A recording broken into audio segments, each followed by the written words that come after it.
حزبية، حيث التأم صباح اليوم مناضلو ومناضلات حزب الأصالة والمعاصرة في لقاء تواصلي أطره الدكتور محمد الشيخ بيد الله عضو المكتب السياسي للحزب. اللقاء يعد الأول من نوعه بعد محطة المؤتمر الوطني الثالث للحزب، ويطلعنا على تفاصيله ريبورتاج ليوسف زعواطي ومبارك الباس.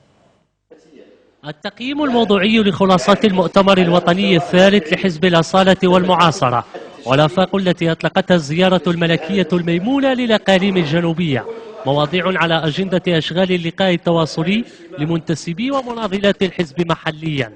مداخلة عضو المكتب السياسي لحزب الأصالة والمعاصرة أحاطت بالمستجدات التنظيمية التي انتهى إليها المؤتمر الوطني للحزب، فضلا عن بسط موقف هذا التنظيم السياسي من الأوضاع الاقتصادية والاجتماعية والخطاب السياسي للفاعلين بالمشهد الحزبي وطنيا.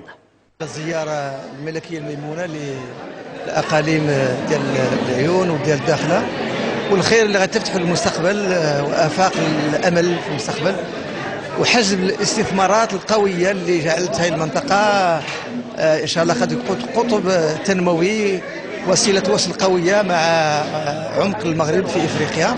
وأخيرا دور الأحزاب السياسية وتأطيرها للمواطنين حسب الدستور الجديد، وكيف يمكن الأحزاب السياسية أن تؤطر المواطنين وأن تقوم بدورات كهذه تيمية أي موضوعاتية تتعلق بعدة نقط على الصعيد الوطني طبعا وعلى الصعيد الحزب وهيكلته. هذا كان أول لقاء من بعد المؤتمر الثالث، وهذا اللقاء درناه من أجل التحضير للهيكلة المحلية للحزب الأصالة والمعاصرة وتفعيل الأجهزة الإقليمية للحزب باش نعطوا دماء جديدة للحزب، ومع أمين عام جديد بغينا إن شاء الله مدينة السمارة نعطوها دماء جديدة باش تقود هذا الحزب إن شاء الله للمستقبل.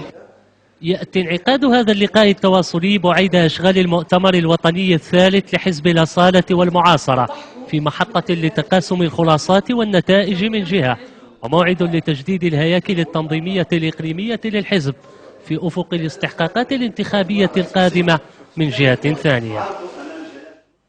في أخبار المجال